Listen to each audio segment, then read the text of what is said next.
Y vamos a compartir con ustedes una conferencia muy especial que se titula La serpiente en el santuario. La serpiente en el santuario. En el libro del Génesis, capítulo 2, vamos a leer algunos versículos que nos van a servir como nuestra base teológica para el desarrollo de esta conferencia, que yo les aseguro va a ser muy, muy hermosa, muy reveladora y muy profunda en cuanto a los caminos que Dios anhela para con nosotros. En Génesis 2:7, la Biblia nos muestra en este versículo la creación humana. Jehová Dios formó al hombre del polvo de la tierra, y todos sabemos que los 19 elementos químicos que tiene la tierra y los 4 gases que tiene la tierra son los 4 gases y los 19 elementos químicos que tienen y forman el cuerpo humano. Y sopló en su nariz, o sea, ya que estaba el cuerpo físico formado de Adán, sopló en su nariz aliento de vida, y fue el hombre un ser viviente. En el versículo 15 al 17, tomó pues Jehová Dios al hombre y lo puso en el huerto de Edén para que lo labrara y lo guardara. Y mandó Jehová Dios al hombre diciendo: de todo árbol del huerto podrás comer, mas del árbol de la ciencia del bien y del mal no comerás, porque el día que de él comieres, ciertamente morirás. Capítulo 3. La serpiente era astuta más que todos los animales del campo que Jehová Dios había hecho, la cual dijo a la mujer: con que Dios os ha dicho, no comáis de todo árbol del huerto. Y la mujer respondió a la serpiente: del fruto de los árboles del huerto podemos comer, pero del fruto del árbol que está en medio del huerto, dijo Dios, no comerás de él, ni le tocarás, para que no mueras. Entonces la serpiente dijo a la mujer: no morirán, sino que sabe Dios que el día que coman de él serán abiertos vuestros ojos y serán como Dios, sabiendo o conociendo el bien y el mal. Cuando Dios forma a Adán del polvo de la tierra, Dios hace esto. La palabra ruaj en el hebreo se tradujo en la Biblia espíritu y se tradujo aliento. Y cuando el ser humano recibe el aliento de Dios, estaba recibiendo el espíritu de Dios, estaba recibiendo al mismo tiempo la vida, la misma naturaleza que salía de dentro de Dios. No tomaba Dios algo y se lo ponía, sino que le infundía interiormente al ser humano la vida espiritual, porque Dios es espíritu. En la Biblia judía o en la Torah, la palabra que se traduce y fue el hombre en Génesis 2:7 un ser viviente, ellos lo traducen los rabinos como y fue el hombre un ser que habla. Un ser que habla, así es, porque en el momento en que el hombre recibía el aliento de Dios, Dios le daba al hombre la capacidad que lo iba a distinguir de todos los animales y de toda la creación: el poder hablar, el poder comunicarse los unos con los otros. Esta característica y esta distinción no la tienen los seres los animales. En otras palabras, cuando Adán hablaba, salía de él aliento, salía de él vida. Y sabemos por la física que las palabras se transmiten por ondas, el sonido se transmite por ondas. Entonces, cuando Adán hablaba, estaba hablando Dios. Eran las palabras que Dios le ponía a Adán y salían y eran palabras de vida. Y en el original hebreo, cuando se traduce la palabra boca, se hace con la letra P del hebreo. Y la letra P, que se tradujo también Tov, que es bueno, es más o menos como una bolita así la letra hebrea. Si tú la pones al revés, significa serpiente. En otras palabras, el diablo toma lo bueno de Dios y le da una voltereta. lo tuerce, lo distorsiona y lo deforma, y lo bueno lo convierte en malo, la verdad la convierte en la mentira. Y en este caso, en este escenario que tenemos nosotros, significaba que Adán necesitaba entender de qué forma necesitaba él cuidar el santuario de Dios. Dice el versículo 15 que tomó Jehová Dios al hombre, lo coloca en un lugar especial que se llama huerto. Edén, por favor síganme con cuidado, Edén era toda la zona geográfica de la tierra. La tierra era un Edén, todo era un Edén. Y el lugar que Dios coloca al hombre fue en un jardín, en el Edén, en medio de esa tierra, en medio de ese lugar geográfico que se encuentra ahorita en lo que es Irak. Ahí se encontraba junto al río Tigris e Éufrates el jardín del Edén, de acuerdo a la revelación bíblica. Y este es un principio muy importante, porque vamos a establecer en esta tarde y vamos a comprobar de qué manera la serpiente, de qué manera el adversario fue capaz de separar al ser humano de su creador. Y como la Biblia dice en Corintios, a través de la pluma del apóstol Pablo, que no ignoramos sus maquinaciones y que la estrategia de Satanás continúa siendo la misma, vamos a tener una revelación tremenda en cuanto a la forma en la que nosotros debemos de vivir, para que no nos suceda lo mismo que sucedió en el jardín del Edén. Además vamos a comprender de qué manera Satanás continúa ganando terreno a ese lugar. ¿A qué lugar? A donde se encontraba el árbol de la vida. El propósito de Satanás era impedir que los seres humanos se acercaran al árbol de la vida, que tomaran del fruto, que vivieran, porque su intención es robar, matar y destruir. ¿De qué manera se metió y se infiltró la serpiente al santuario? Ese es el tema de nuestra conferencia. Como estudiantes de la Biblia, nosotros sabemos que existen en la Biblia patrones, en las Escrituras. Por ejemplo, una de las cosas más significativas que Dios le dio a Moisés en relación al lugar que le habían de construir, de edificar como la habitación de Dios en medio de su pueblo, fue el tabernáculo. Vayamos rápido a Éxodo capítulo 25, versículos 8 y 9. Y veamos este patrón que ha quedado establecido y que Dios quiere que nosotros recordemos. Éxodo 25, 8 y 9. Dios le dice a Moisés: harán un santuario para mí y habitaré en medio de ellos. Escucha, conforme a todo lo que yo te muestre. O sea, Moisés, tú no tienes absolutamente nada que opinar. Tú no tienes nada que decir. Quiero que sepas, Moisés, que las cosas que vas tú a hacer van a ser a mi manera, de acuerdo a mi sabiduría, de acuerdo a como yo lo he diseñado, porque es el lugar donde yo voy a vivir, es el lugar de mi habitación. Conforme a lo que yo te muestre, el diseño del tabernáculo y el diseño de todos sus utensilios, así lo haréis. O sea que desde el principio de la creación, cuando Dios se revela al ser humano, nos instruye para que nosotros sepamos cómo debemos acercarnos a Él. El ser humano no puede decidir cómo acercarse a Dios. Como el ser humano no conoce la Biblia, y el ser humano sabe en su conciencia, porque fuimos creados a su imagen, que hay un Dios y que de alguna forma hay que adorarlo, el ser humano inventó las religiones.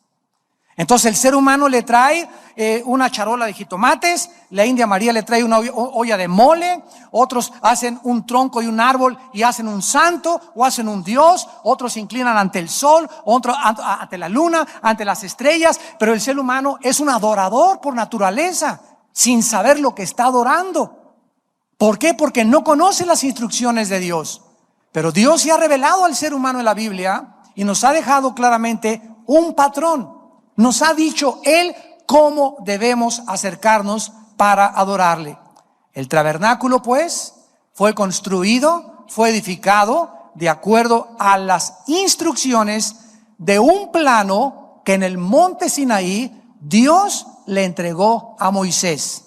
Dice el versículo 40 de Éxodo 25, versículo 40, mira y hazlos conforme al modelo que te ha sido mostrado en el monte. Fue en el monte Sinaí donde Dios le dio los planos, el modelo arquitectónico para que Moisés hiciera el tabernáculo.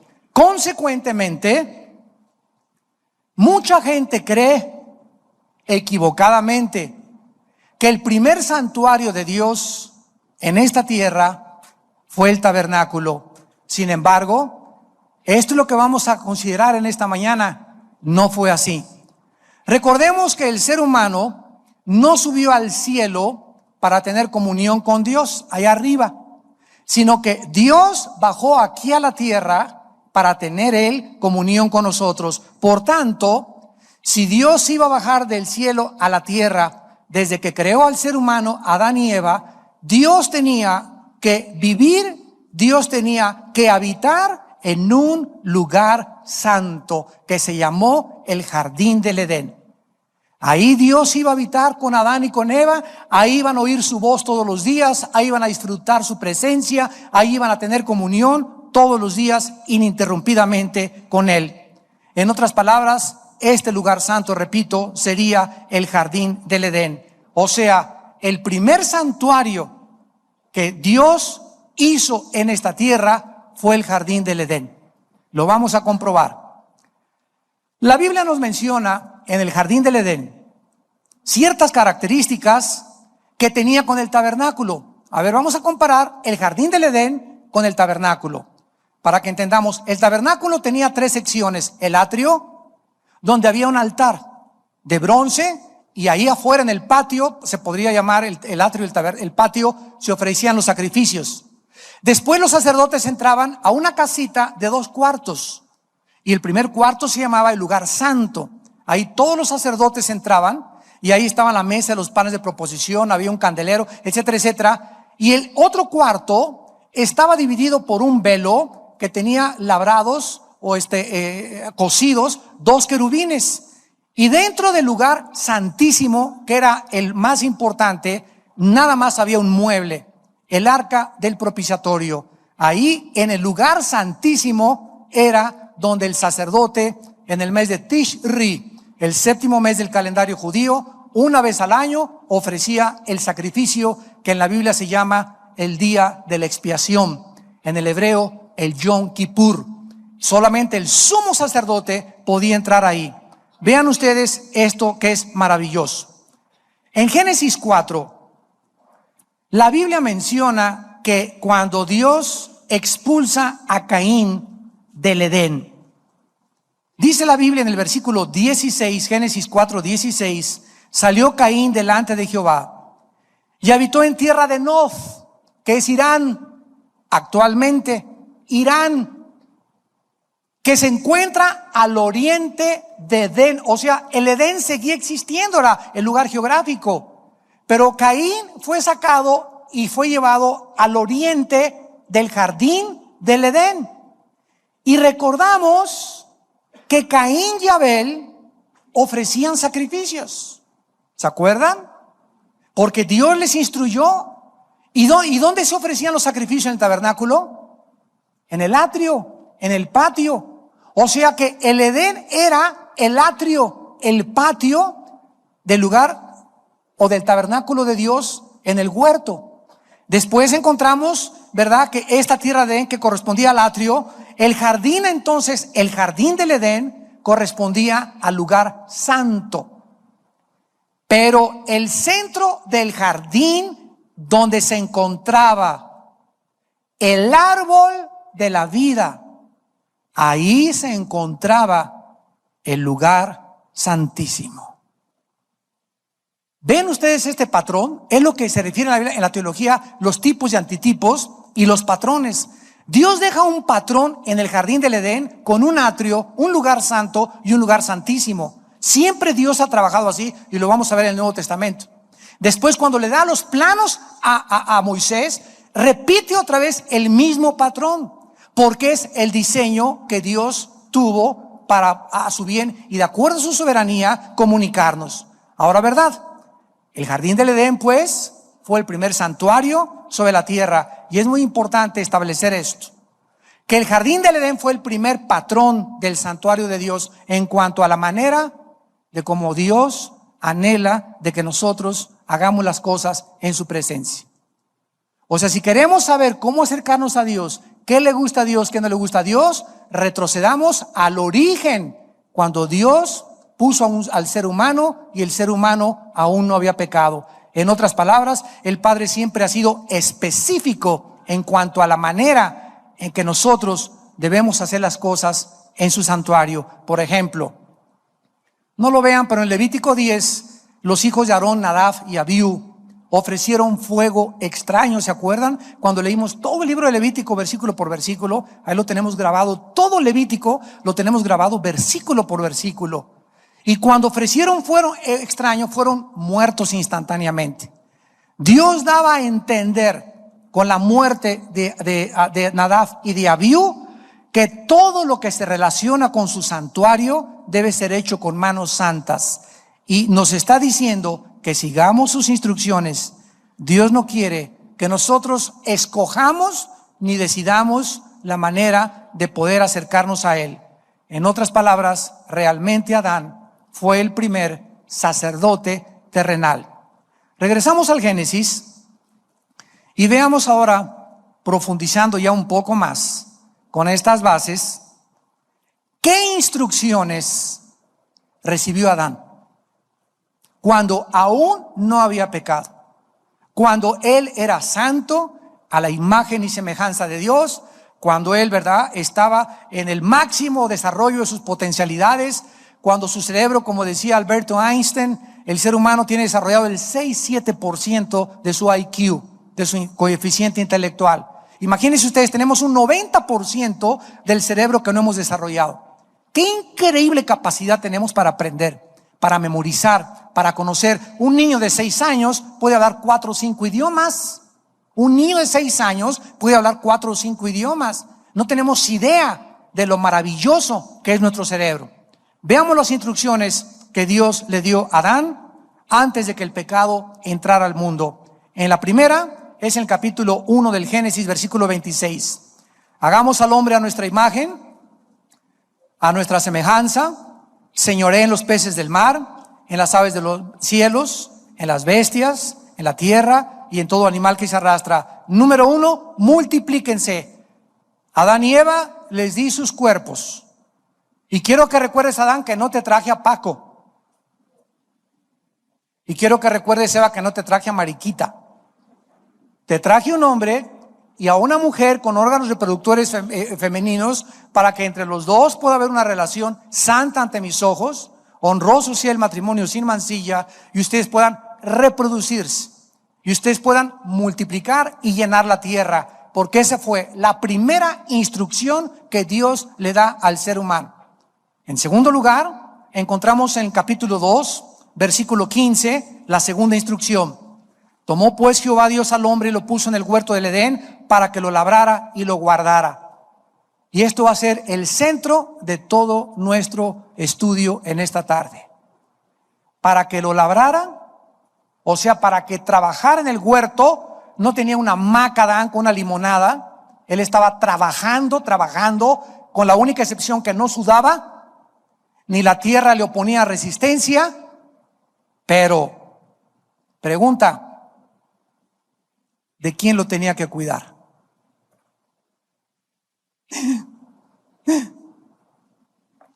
Ahorita vamos para allá. Y en tercer lugar, le prohíbe en el versículo 17 acercarse a un árbol que se llamaba del conocimiento del bien y del mal. Todos sabemos de qué manera afectó la desobediencia de Adán a toda la raza humana, pero concentrémonos en las segundas instrucciones que Dios le dio a Adán, porque ahí se encuentra la clave. de nuestra felicidad y la clave del éxito de nuestra vida cristiana. Esto es asombroso. En primer lugar, veamos la etimología o el origen de la palabra hebrea labrar y guardar. La palabra hebrea labrar es lavda, L-A-B chica de Víctor, D-A-H, lavda, y significa literalmente trabajar. Adán trabaja, no va a estar ahí acostado en una hamaca viendo la puesta del sol. Dios creó al hombre para trabajar. Repito, con la excepción de que no había sudor y era un gozo para él trabajar. Y Dios le da la responsabilidad de labrar el jardín del Edén. Y la segunda responsabilidad era guardarlo, que viene del hebreo uls shamra, de la raíz shamar, que significa cuidar y proteger del mal. Cuidar y proteger del mal. No hay nada en el texto que nos indique que Adán no haya trabajado, porque sí lo hizo, pero vamos a ver a continuación que Adán fracasó en cuidar el lugar santísimo, el santuario, para que había una serpiente que era la más astuta que andaba en el jardín de todos los seres vivientes, la cual estaba tratando de infiltrarse y penetrar y destruir el árbol de la vida, el lugar santísimo de donde el ser humano podría tomar y alimentarse y vivir y tener la vida de Dios. ¿Qué cosa tenía Adán que cuidar del Edén? Parece lógico que la única entidad que amenazaba la santidad del jardín era Lucifer, el adversario, el enemigo de Dios. No cabe duda que quería entrar y contaminar el santuario de Dios con su presencia. Así pues, Adán fue encargado, fue el primer policía de cuidar que el adversario o cualquier cosa que no fuese santa se introdujese al jardín del Edén. Trabajar y labrar y cuidar el jardín fueron santos, las dos actividades y las primeras responsabilidades del ser humano, aunque vemos más adelante que la serpiente pudo infiltrarse al lugar santísimo al final de la vida de Adán y de Eva. Descubrimos algo interesante. Antes de que Eva comiera el fruto del árbol, Adán ya había fallado en sus responsabilidades.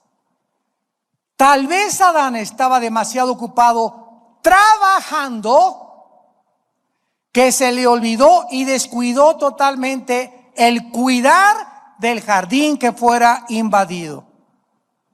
Muchos cristianos están tan involucrados trabajando para la obra de Dios que han descuidado el lugar santísimo, el corazón. Sobre toda cosa guardada, guarda el corazón. Vamos para allá. Qué lindo, ¿verdad? Por esta causa, ¿verdad? Estaba demasiado ocupado trabajando que descuidó la importancia de cuidar el lugar santísimo. Por esta causa de haber desobedecido este mandamiento, el enemigo pudo infiltrarse y sembrar en su esposa la semilla de la rebelión del primer lugar santo que hubo en la tierra. Cristo, en la parábola del capítulo 13 de Mateo de la cizaña y del trigo, comprueba esta verdad. Recuerdan ustedes que es la historia de un dueño de un campo que tenía siervos que trabajaban en el campo, pero también eran responsables de cuidar que la cizaña no se sembrara en el campo. ¿Recuerdan? Tenían que trabajar y tenían que cuidar, las dos actividades de Adán antes de pecar. ¿Y qué pasó en esta parábola?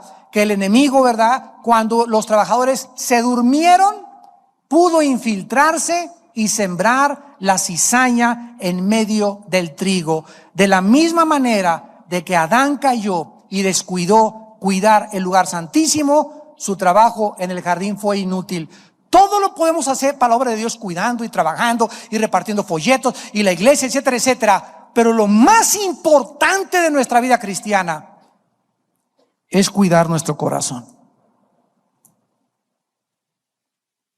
Descuida tu comunión con Dios. Descuida el lugar santísimo, que ahora el santuario somos nosotros. Lo vamos a ver.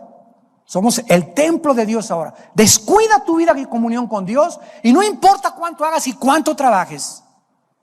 La amenaza está que Satanás está buscando sembrar cizañas en la mente. Y siempre ataca primero a tu esposa o a tus hijos. Porque el hombre es, 1 Corintios 11:3, la cabeza, el responsable de trabajar y de cuidar el lugar santísimo que es nuestra casa. Y si Adán hubiera estado cuidando, ¿dónde estaba Adán cuando la serpiente atacó a Eva? ¿Dónde andaba? ¿En Toluca? Háganse esta pregunta: ¿dónde estaba Adán? ¿Por qué no estaba con su mujer? ¿De qué manera pudo meterse al lugar santo? Todavía no entraba al lugar santísimo la serpiente, para comenzar a platicar con Eva y tratar de seducirla y engañarla. Porque si Adán hubiera estado cuidando, él era el responsable. Desde el principio Dios puso al ser humano, al varón, como el responsable de su casa. El hombre es el que tiene que proveer, el que tiene que traer el alimento, el que tiene que dar orientación a los hijos, la educación espiritual. Nosotros somos la cabeza, y cuando fallamos en nuestros deberes de comenzar a cuidar nosotros mismos nuestra propia vida interior, no podemos ser candiles de la calle, oscuridad de nosotros.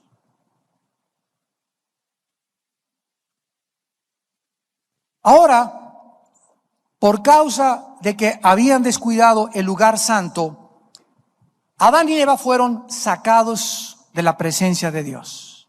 Fueron exiliados. Hubo una separación. El pecado trae separación.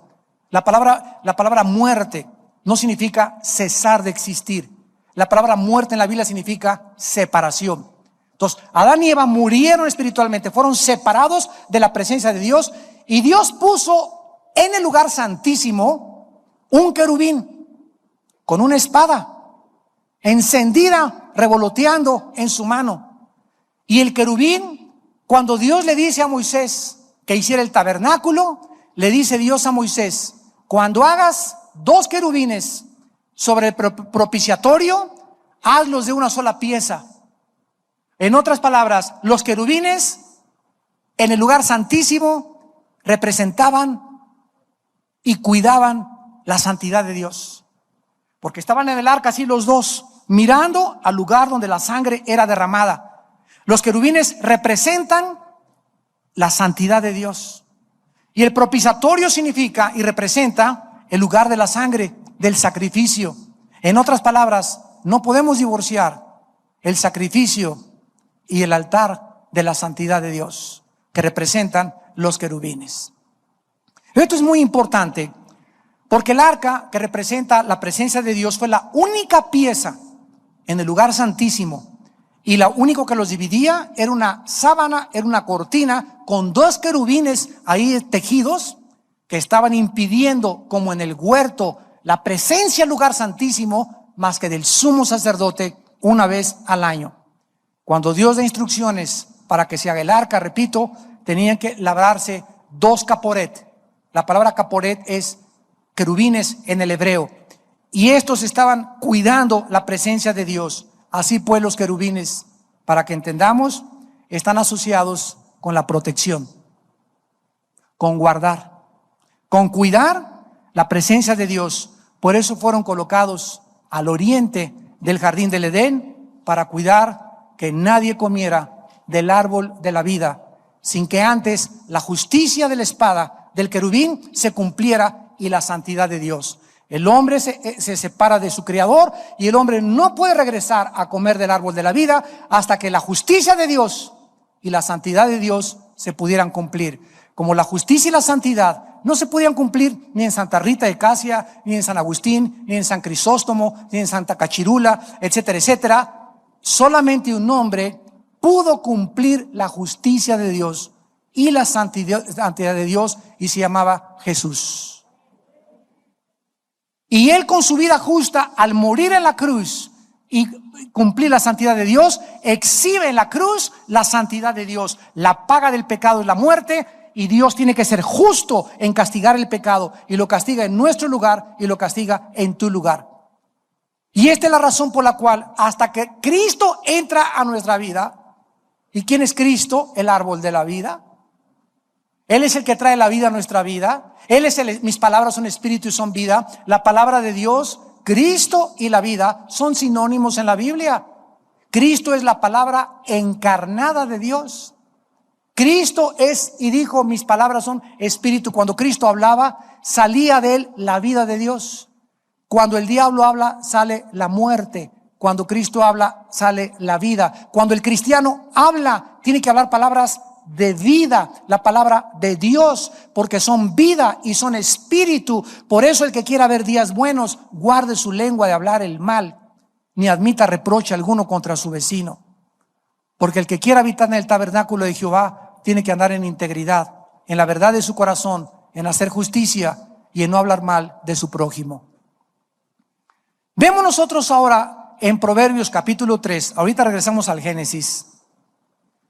Ojalá que estén aprendiendo algo. En Proverbios capítulo 3, versículo 13, dice la Biblia: bienaventurado el hombre que halla la sabiduría y que obtiene la inteligencia. Versículo 18, ella es, no oigo, árbol de vida a los que de ella echan mano.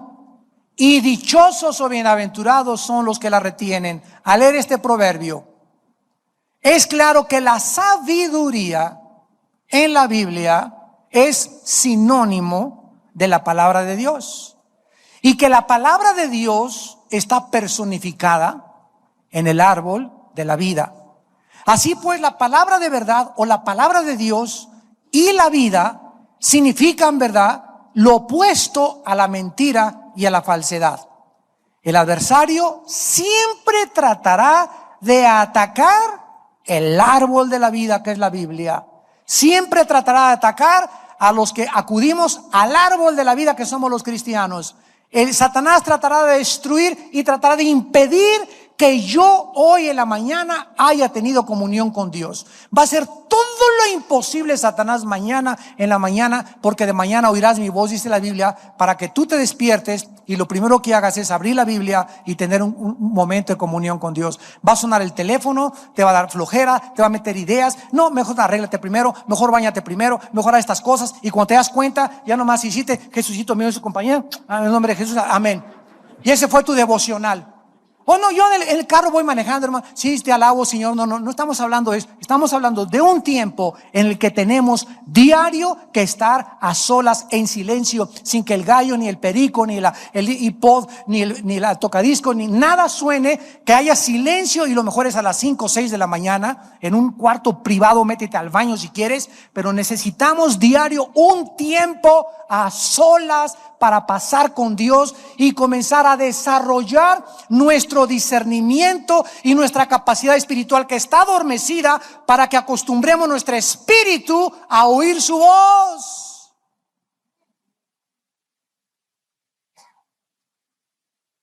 Jeremías 23:18. ¿Quién estuvo en el secreto de Jehová y oyó y vio su palabra? Pregunta el profeta. ¿Cuál es el secreto de Jehová? Es el lugar santo, secreto, en el lugar santísimo, donde estamos en comunión con nuestro Padre. Ay, pues ya a mí nunca me ha hablado Dios, yo nada más oigo la voz del chamuco. Precisamente porque Jesús dijo: mis ovejas oyen mi voz. Un niño chiquito, crece el niño, ¿y a quién oye? A la mamá. Mi chiquilín, y durante 1 año, 2 años, la voz de la mamá, él no ve, él oye los primeros meses de vida. pero comienza inmediatamente a distinguir en su aparato, en su chip, en su programa, en su software que trae dentro el niño, a detectar la voz de la mamá y la voz del papá. ¿Por qué? Porque es la voz que más oye. Y así nosotros, como bebés recién nacidos espirituales, amemos la leche no adulterada para que por ella crezcamos para salvación. 1 Pedro 2:2. Acostumbra tus oídos a oír la Biblia. Mientras más la leas, te acostumbras más a oír la voz, y conforme pase el tiempo, ya no vas a necesitar de que necesito una palabra de profecía, y necesito que me aparezca un ángel, y necesito caerme al suelo, y necesito hablar en lenguas. Ya no vas a necesitar ninguna experiencia mística para asegurarte que eres hijo de Dios, para que el poder de Dios esté en tu vida, porque Dios no tiene caminos más cortos. Él ha establecido que crezcamos en su palabra. Y como los cristianos no tienen tiempo de su palabra, están buscando experiencias místicas, extrabíblicas, y vas a ser engañado. Estoy esperando que venga un profeta a la iglesia y me diga: ¿con quién me caso? ¿Te vas a casar con Sancho Panza? Precisamente es el árbol de la vida a quien Satanás quería atacar en el huerto del Edén. Él quería destruir y pervertir todo lo que ese árbol, todo lo que la palabra de Dios, la sabiduría que sacamos de la palabra de Dios, representa y significa para la humanidad. Y actualmente continúa el mismo ataque, tratando de evitar que nosotros nos acerquemos, porque cuando nos acercamos a la Biblia, cuando nos comenzamos a cuidar nuestro corazón y alimentar nuestro corazón con la palabra de Dios, la vida es el árbol que estamos comiendo todos los días para mantener nuestra relación con Dios. Vean esto. Antes de que Adán pecara, necesitaba comer del árbol de la vida, ¿sí o no? ¿Por qué? Si no había pecado. Antes de que hubiera pecado, necesitaba comer del árbol de la vida. Antes del pecado, escuchen. Y en el libro de Apocalipsis, al final del Apocalipsis, capítulo 22, cuando ya no haya pecado y la maldición haya sido erradicada de la tierra, y participaremos todavía del árbol de la vida. ¿Qué significa esto? Muy simple: que no importa con pecado o sin pecado, no somos dioses. Necesitamos recordar que dependemos de Él para vivir. Aún después de que las maldiciones y el pecado hayan sido erradicados, seguiremos comiendo, dice la Biblia, en la eternidad participaremos de los 12 frutos del árbol de la vida. Dios nos quiere recordar siempre que no somos dioses. ¿Cuál fue el pecado de Adán? Claro, comió el fruto prohibido y pagó las consecuencias. Pero ¿qué hubiera sido, verdad? Hubiera sido tentado a comer del fruto si antes hubiera sido diligente en cuidar del santuario, que no entrara la serpiente. ¿Por qué caíste con tu novio en fornicación? ¿Por qué te embarazaste? ¿Por qué abortaste? ¿Por qué eres un tranza? ¿Por qué has mentido? ¿Por qué has robado? Hubieras robado, hubieras fornicado con tu novio, hubieras hecho lo que hiciste si antes, semanas antes, hubieras estado cuidando tu lugar santísimo. 1 Corintios 6, 19 y 20. ¿Qué no sabéis que vuestros cuerpos son el santuario de Dios? Ahora, aquí está dentro de nosotros el templo de Dios. El lugar santísimo está dentro de mí, dentro de ti. Y nuestra labor es trabajar para el reino sin olvidarnos de cuidar nuestra vida interior. Y muchos cristianos están demasiado involucrados en actividades que tienen semanas que no leen la Biblia, que no tienen oración con Dios, que no se encierran 2-3 horas diarias en la mañana o en la noche antes de acostarse con Dios. Y son cristianos que, aunque han hecho muchas obras, van a oír la voz de Dios a la iglesia de Éfeso en Apocalipsis 2. Yo conozco tus obras, tu arduo trabajo, tu paciencia, que has celado a los falsos apóstoles que dicen que son y que no lo son, y que has hecho esto y el otro. Pero tengo contra ti que has perdido tu primer amor. Todo lo que has hecho no sirve. Lo más importante es cuidar nuestra comunión con Dios. Y si hacemos muchas cosas para Dios y se nos olvida cuidar el centro, el lugar que Satanás quiere atacar. ¿Por qué dice Proverbios 4? Sobre todas las cosas, guarda tu corazón, porque ahí es donde está la vida. Y el corazón en la Biblia está asociado con los sentimientos, con las emociones, con la voluntad y con el intelecto. En otras palabras, el corazón en la Biblia está ligado al alma. El espíritu es la parte etérea que tiene comunión, servicio y adoración a Dios. El alma es el centro de los sentimientos, de la voluntad, del intelecto y de todo lo que forma la parte almática o carnal del ser humano. Y Jesús dijo, ahí es del corazón de donde salen los malos pensamientos, los homicidios, los adulterios, las tranzas, las mentiras. Por eso, sobre todas las cosas, que esa fuente de donde sale la vida, cuídala con todo tu corazón. Guarda el buen depósito que hay en ti, le dice Pablo a Timoteo, porque de él mana la vida. Ahora, bajo el nuevo pacto, el santuario de Dios es nuestro corazón. Y muchas veces hemos fracasado nosotros los cristianos en obedecer la más importante de las órdenes sobre todas las cosas. Antes de trabajar, antes de actividades, antes de todo lo que hagas, guarda tu corazón. Proverbios 4:23. Se nos ordena cuidar el santuario interior. Cuida tus ojos lo que están viendo. Los ojos no son el instrumento para ver. Lo vemos con el cerebro. Los ojos simplemente son la ventana del alma. Y si tú no cuidas lo que estás viendo, entra de afuera y la semilla es sembrada. La serpiente ha entrado a tu santuario a través de una de las puertas del alma, que son los ojos. Cuídense de la pornografía.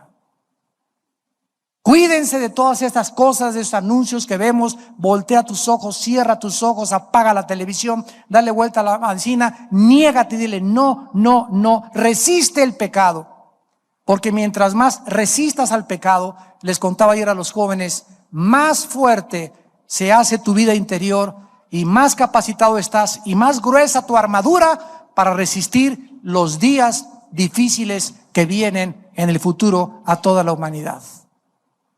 Y por eso en los días futuros la humanidad se va a llenar de cristianos derribados, igualito que en el Antiguo Testamento. Se quedaron sus cuerpos en el desierto, ahí tirados, porque nunca le creyeron a Dios, que deberían de cuidar su vida interior. Y finalmente, vemos el peligro tan grande de no tener esta guardia. Como Adán tenemos que trabajar, ya lo vimos, o sea, hacer las cosas que Dios nos ha mandado. Pero al mismo tiempo tenemos que protegernos, hermanos, cuidarnos de que la serpiente no se infiltre en nuestro santuario.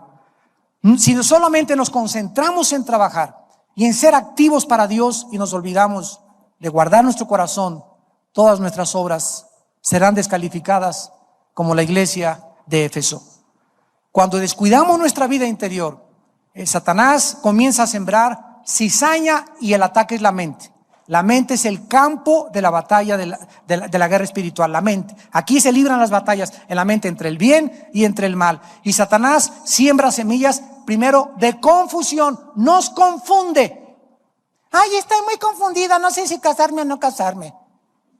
Estoy muy confundida con hacer esto, si celebrar Halloween o no Halloween. Estoy muy confundida si voy a ser la madrina bautista de mi hijo o de mi cuñado o no sé. Estoy muy confundida si ver esta película o no la película. Estoy muy confundida con esa secta para sufrir. No sé si son buenos o no son buenos.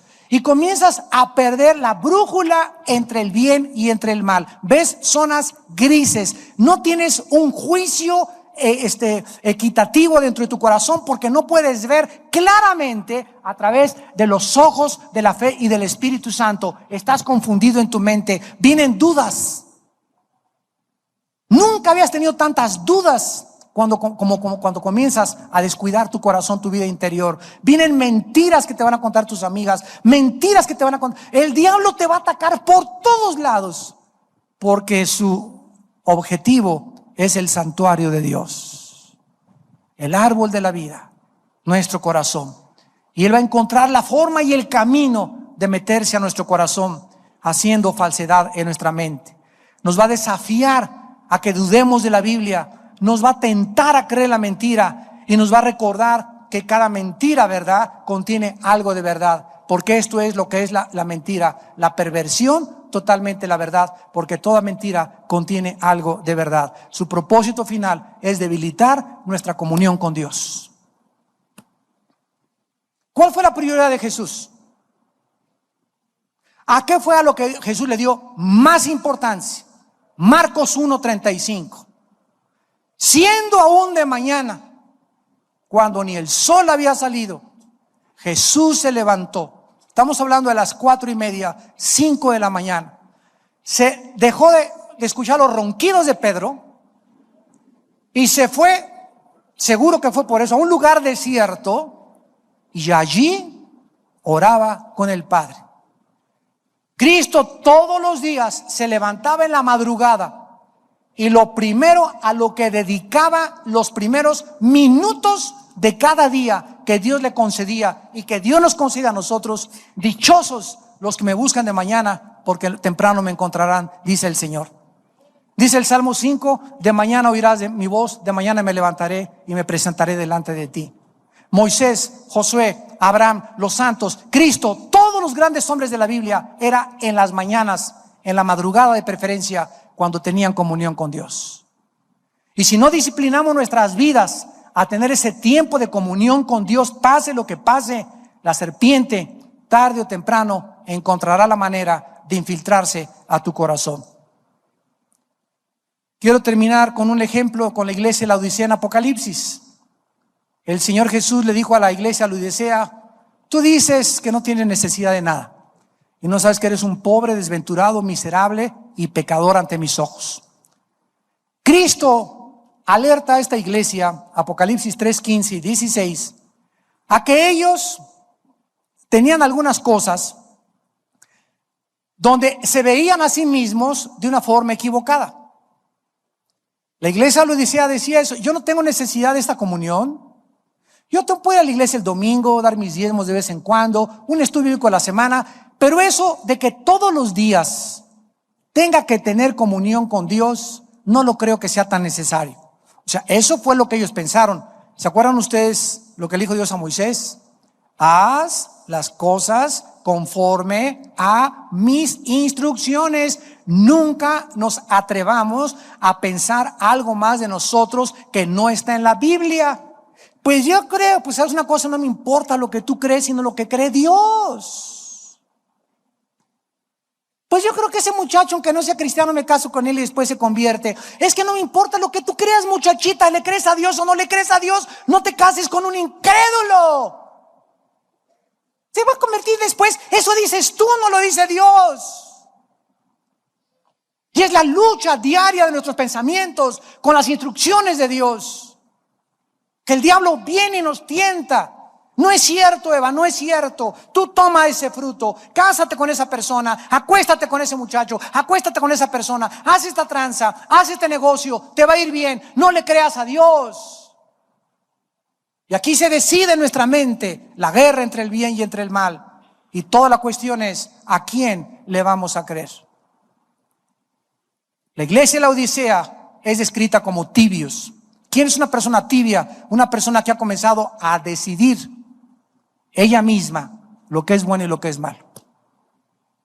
Cuando dices yo pienso, yo creo, a lo mejor, y cuando comenzamos a actuar de esa manera y no lo que Dios dice, comenzamos a entibiarnos, a perder la pasión, a perder la calentura, a perder el ardor, eso que Dios nos ha puesto en el corazón para encendernos como antorchas y brillar en un mundo de tantas tinieblas donde todo mundo hace lo que según creen en sus corazones. Oremos.